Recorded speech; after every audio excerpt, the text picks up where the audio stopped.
Attila the Hun. Wow. Just saying the name, it kind of sounds like a thunderclap from history, right? It's become a synonym for, pure conquest and terror. For over 1,500 years, his reputation as this absolutely ruthless barbarian has been pretty much set in stone. But how much of that is the real story, and how much is just legend, written by the people he scared the most? Well, that's what we're going to dive into. Let's try and separate the man from the myth. Okay, so check this out. This quote is where it all starts. It comes from a Roman historian named Priscus, who actually met Attila.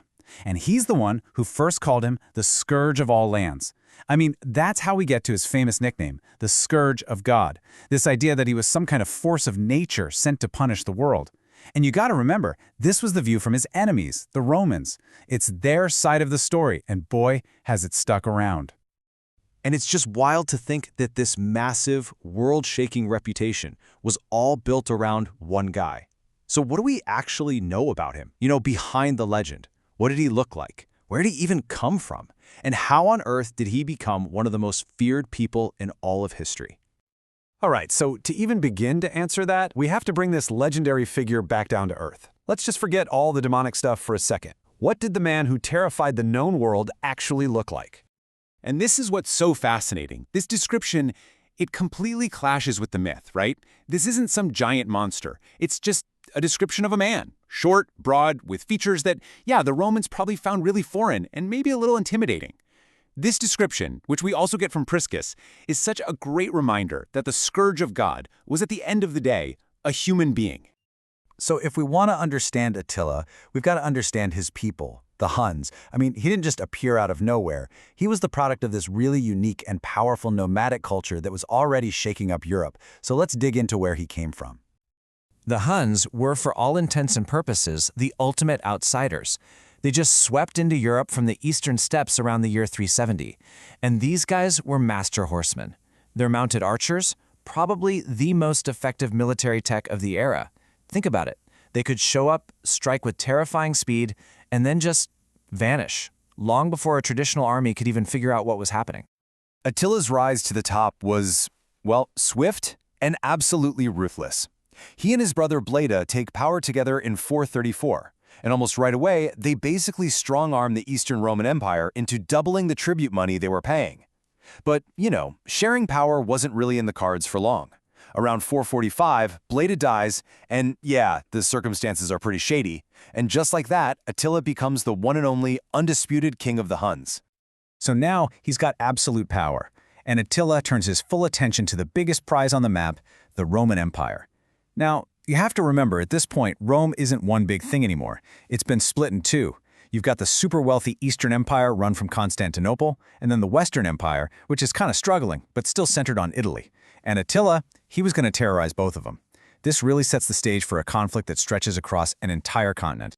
His campaigns weren't really about conquering land in the traditional sense. It was more like systematic, terrifying extortion. He just bursts across the Roman frontier on the Danube River. Not once, but twice. His armies, now using things like battering rams, just leave this trail of utter destruction, sacking major cities like Naissus, which was apparently left so desolate it was just described as being full of bones. Just imagine that. And the result of all that destruction? A massive, massive payday. After his invasion in 443, he forces the Eastern Romans to triple their annual tribute to an unbelievable 2,100 pounds of gold per year, on top of a huge one-time payment. I mean, he was literally bleeding the wealthiest empire on earth completely dry. And then we get one of the most bizarre and frankly consequential stories in all of history. So get this. Honoria, who is the Western Roman Emperor's own sister, secretly sends her ring to Attila, begging him to get her out of an arranged marriage. Attila, who is always looking for an angle, just decides, yep, this is a marriage proposal. And then he demands half of the Western Empire as her dowry. I mean, it's an absolutely outrageous claim, but it was the only excuse he needed to invade. So he invades Gaul, what we call France today, with this enormous army of Huns and all the tribes they controlled. But near a place we now call Châlons-en-Champagne, he's met by a combined army of Romans and their old enemies, the Visigoths. The battle was apparently incredibly bloody, and while it wasn't a total wipeout for Attila, he was forced to pull back. It was a huge deal. For the very first time, his march westward had been stopped. But was he deterred? Nope. the very next year, he invades Italy itself. He's sacking cities and causing so much panic that people are fleeing into the lagoons, actually laying the groundwork for what would one day become Venice. So he's marching towards Rome, the city is totally vulnerable, and then he just stops. The legend gives all the credit to Pope Leo I, who bravely met with Attila and somehow convinced him to turn back. The more likely reality? Probably a mix of things. Disease spreading in his army, and news that Roman forces were attacking his supply lines back home. So here's Attila. He's terrorized both halves of the Roman Empire. He's built this massive dominion stretching all across Europe. He's even planning his next big campaign, another attack on Constantinople. But his end? It wasn't going to be on a battlefield. It was going to come completely out of the blue in his own bed. And history gives us two very, very different stories about what happened. The official story, from a source at the time, says that on his wedding night, to a new, young wife, he had a really bad nosebleed, passed out drunk, and choked to death. But then there's this other, much more sensational version, recorded later, that claims he was straight up assassinated by his new bride. The truth? We'll probably never know for sure. But the man who literally shook the world died not with a bang, but with, well, a whisper. And here's the thing. The Hunnic Empire was Attila. The whole thing was built on his personal power, his strategic genius, and the sheer terror he inspired. So when he was gone, there was nothing left to hold it all together. And the collapse was immediate and total. First, his sons started fighting each other for control, basically trying to carve up the empire like it was their personal property. This gave the Germanic tribes they ruled the opening they needed. They were no longer afraid, and they rose up in a massive revolt. Just 1 year after Attila's death, at the Battle of Nedel, the Huns were defeated. His oldest son was killed, and just like that, the Hunnic Empire was over. So his physical empire just vanished from the map, almost in a flash.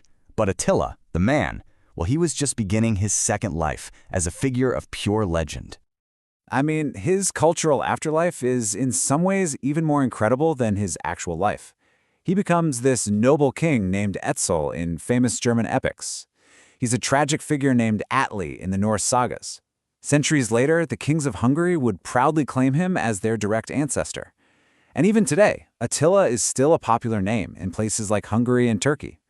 It's proof that his legacy is way more complicated than just barbarian warlord. And maybe nothing captures his spirit better than the description of his own funeral. His greatest warriors apparently rode in circles around his tent, chanting about his incredible deeds. They cut their own faces and let their blood fall on his body, because they believed that the greatest warrior of all shouldn't be mourned with tears, but with the blood of his own men. Wow. So in the end, we're left with this really powerful question. Was he just the Scourge of God, a purely destructive force whose story we only know because his enemies wrote it down? Or was he a brilliant and ambitious leader, a true empire builder who united all these different peoples under a single vision, a vision that was so completely tied to him that it just couldn't survive his death? That right there is a question historians are still debating to this day.